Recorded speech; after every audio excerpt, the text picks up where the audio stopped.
Je veux, si vous permettez, vraiment, il faut savoir que depuis qu'il y a cette affaire d'incendie, il y a nos sœurs, particulièrement, beaucoup de nos sœurs commerçantes, victimes de cette criminalité, qui sont dans l'angoisse, dans la maladie. J'aimerais que nous ayons une pensée particulière à toutes ces victimes. Nous sommes tous touchés. Je pense que parmi nous ici, il y a beaucoup qui vivent des revenus de ces commerçants. Et j'aimerais, peut-être avant d'arriver pour dire deux mots, pas d'avocat, mais de responsable de CST sur cet incendie, vous livrer une expérience personnelle, moi, maître Abi.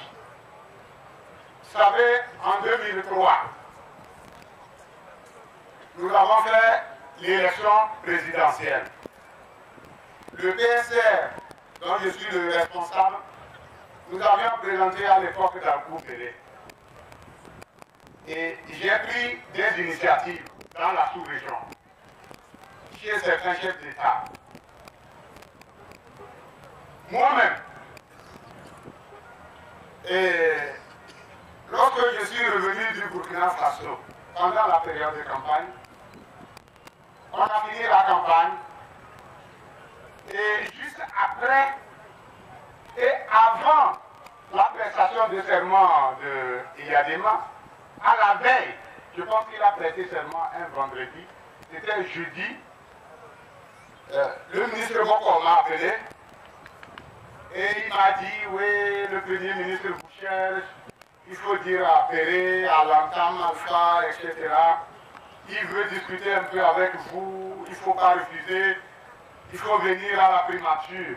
Il était 11h, moi je sortais du cabinet pour rentrer chez moi. Et il me dit c'est à 13h ou 14h, j'oublie l'heure exacte. J'ai réfléchi, je suis allé voir les autres, et nous avons décidé d'aller voir.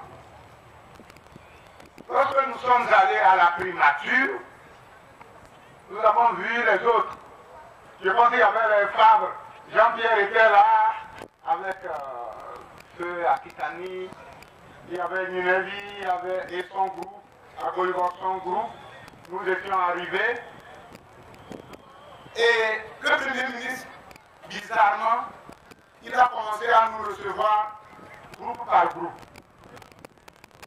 Groupe par groupe. Moi, je ne sais pas qui y avait dans la salle. Et lorsque nous étions les derniers maintenant, tout le monde est passé. Et lorsque tu sors de la salle, après ils ne permettent pas de venir dans la salle d'attente pour discuter avec les autres. Nous étions les derniers à passer. Et dans notre groupe, il faut d'abord passer Pélé. Et après, j'étais le seul, le dernier. Moi, il me faut passer le dernier. Je rentre dans la salle. Je les vois, le Premier ministre Kofi Sama. Je pense qu'il y avait le général Feu Tidjani, général Wala, il y avait Bokor, il y avait Bojona, il y avait Chouko, Emmanuel, il y avait Signan, il y avait, je ne sais pas, etc. Et dans la salle, il y avait un autre garçon qui était dans le coin comme ça. À côté de lui, il y avait une chaise, on me dit de m'asseoir. Et ce garçon, c'est le chauffeur qui m'a conduit pour aller au Burkina Faso. J'ai pris mon véhicule pour aller au Burkina Faso. Ce n'était pas mon chauffeur habituel. Mon chauffeur avait pris mon second véhicule pour prendre les journalistes qui suivaient le groupe de télé. Alors, donc mon parti m'a donné un autre chauffeur. Ce garçon, je ne le connaissais pas. Tout simplement, il s'appelait M.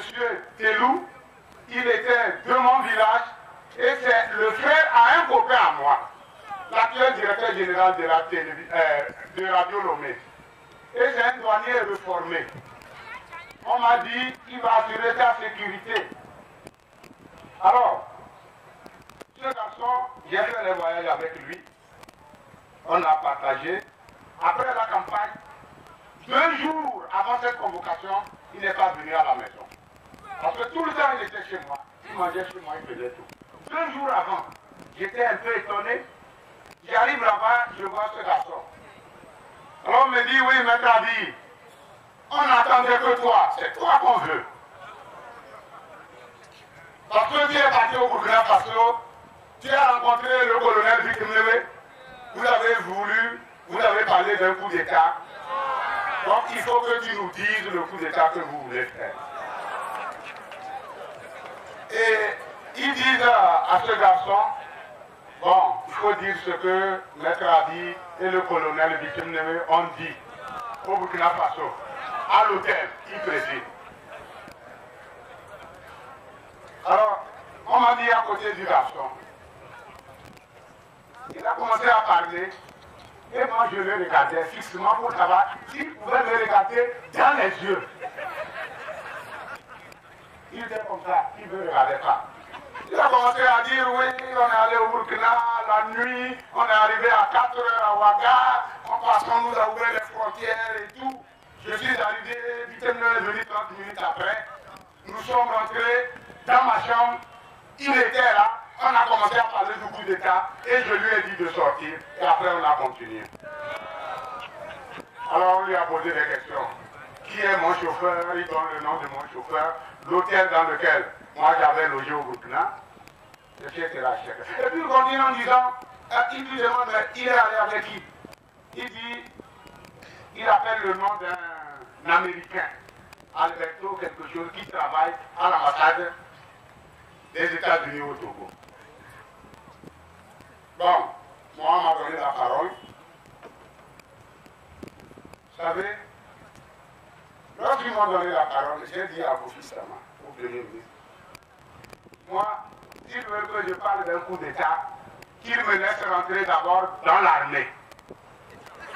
Je suis civil, je ne parle pas d'un coup d'État. Mais s'ils veulent parler politique, on va parler tout de suite politique. Et puis je demande, mais vous avez peur des coups d'État pour m'appeler? Un civil va faire un coup d'État et vous m'appelez moi.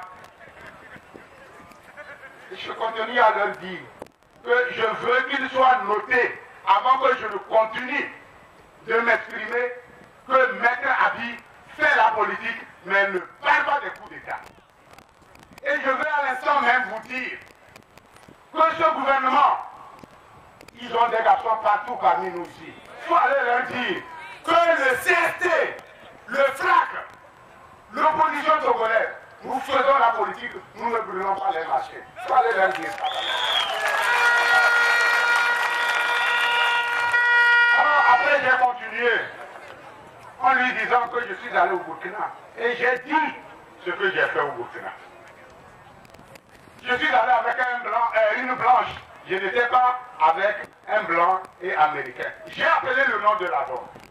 Mike Bernard Jodel. Elle est journaliste. Le capitaine Signon, commandant à l'époque, il avait le numéro de la dame. Il a vérifié. La dame a confirmé et donné tous les détails.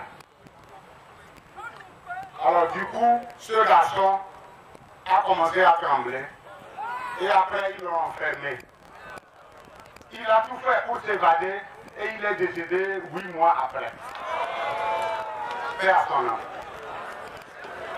Je veux donner cette petite expérience professionnelle pour vous dire que entre nous, aujourd'hui, nous savons les méthodes de ce système. On ne le découvre pas, on le connaît. On le connaît si bien. Il y a quelque temps, j'ai des amis qui me disaient, mais maître ami, vous avez beaucoup de chance. Aujourd'hui, au moins, vous pouvez dormir tranquillement. Si c'était sous Yadema, nous allons former des garçons, nous allons monter vos propres parents. Ils vont venir enterrer chez vous des bombes. On va dire que vous voulez casser les stations, les commissariats, les gendarmeries. On vous prend, on vous enferme et puis c'est fini. Il a dit ça, on a rigolé. Mais aujourd'hui, qui peut, dans ce pays, nous dire que les responsables d'opposition que nous sommes, en tout cas nous que vous voyez devant vous, on peut commanditer des incendies, de marcher au Togo. Qui peut le croire? Y a-t-il quelqu'un ici? Je veux le connaître. Mes chers amis, ces affaires-là, ces affaires d'incendie, s'il y a une affaire comme ça, partout dans le monde, on fait une enquête. On détermine comment le feu est parti. Les moyens utilisés, les produits, les composantes, par où même on a jeté peut-être le feu, comment il a été allumé. On fait une traçabilité même de l'incendie. Après, on fait des investigations pour en déterminer les auteurs. Jamais, et je veux que vous compreniez à quel point la misère tout court, peut conduire des citoyens. On a monté les gens. On les a montés qui étaient ici, des garçons, avec nous, pour accuser des hommes politiques. C'est honteux. C'est un drame. Combattons la misère, mes amis. Combattons pour que demain, aucun de nos concitoyens ne soit dans cette situation. Il peut être exploité pour porter une accusation injuste, grave, contre un autre Togolais. Ça, c'est l'effet de la misère. Et cette misère, elle a été voulue pour ce peuple togolais. C'est pour ça que nous nous battons. Si nous nous tenons devant vous ici, c'est que nous voulons que notre pays progresse. C'est que nous voulons que dans notre pays, la misère soit réduite. C'est que nous voulons que dans notre pays, il y ait la paix. La paix dont il parle, ce n'est pas la paix des cimetières, mais la paix de la vie. Nous la voulons réellement. Parmi ceux qui s'expriment aujourd'hui, il y a des gens qu'on a montés pour accuser. Depuis, on a commencé à les monter. On nous avait dit, les nouvelles me sont venues à l'oreille, qu'ils vont nous régler les comptes. Quoi qu'il en soit, on va nous régler les comptes. Un à un. De toute façon, je vous préviens, ceux qu'on ne cite pas aujourd'hui, demain, on va monter quelque chose pour les citer. Alors, on a mis des gens avec nous, exprès, même les plus ailés. Aujourd'hui, ils sont là, dans le cadre de cette mission. Moi, je veux, mes frères et sœurs, je veux qu'on applaudisse pour nos détenus politiques. Ceux qui ont été accusés injustement, qui sont maintenus dans leur chose. Ils ne méritent pas ça. Ils veulent un Togo libre, un Togo prospère. Ils ne veulent pas un Togo d'incendie.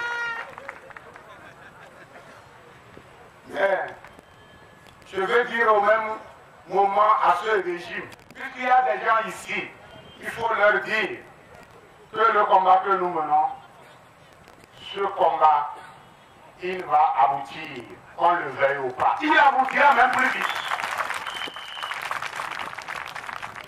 Le combat que nous menons, c'est le combat des femmes, des marchés qui sont brûlés.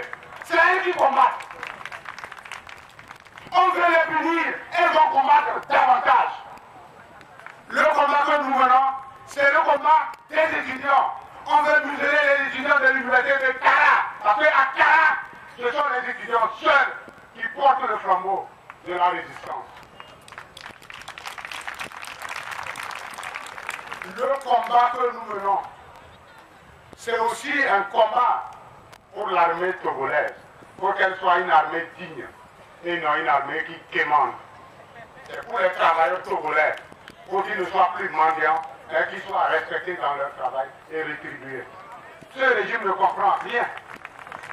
Comment allez-vous utiliser de l'argent pour faire du mal lorsque vous dirigez les gens? Dites-moi. Est-ce que diriger les gens, c'est faire du mal? Est-ce que diriger les gens, c'est arrêter les gens? Alors, le ministre de la Sécurité prend la parole à la télé et porte des accusations sur des responsables. Dans quel pays avez-vous vu ça? On exhibe les gens à la télé qui sont en train de dire « moi j'ai brûlé ». Mais s'ils disent ça, pourquoi ils ont brûlé? Pourquoi lorsqu'on leur leur demandé d'aller brûler, ils ne sont pas allés dénoncer leurs commanditaires. Un ministre vient relayer ça. Cette honte, cette absurdité qui existe au Togo actuellement.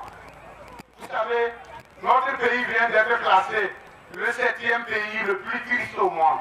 C'est eux qui font notre tristesse. J'en aurais fini là. Je veux leur dire encore et encore, que lorsqu'il s'agit des responsables politiques que nous sommes, nous allons mener jusqu'à son terme le combat démocratique et légitime. Nous ne sommes pas des incendiaires. Ils n'ont qu'à s'en prendre à eux-mêmes, à leur propre critique. Merci beaucoup. Nous n'avons rien à craindre.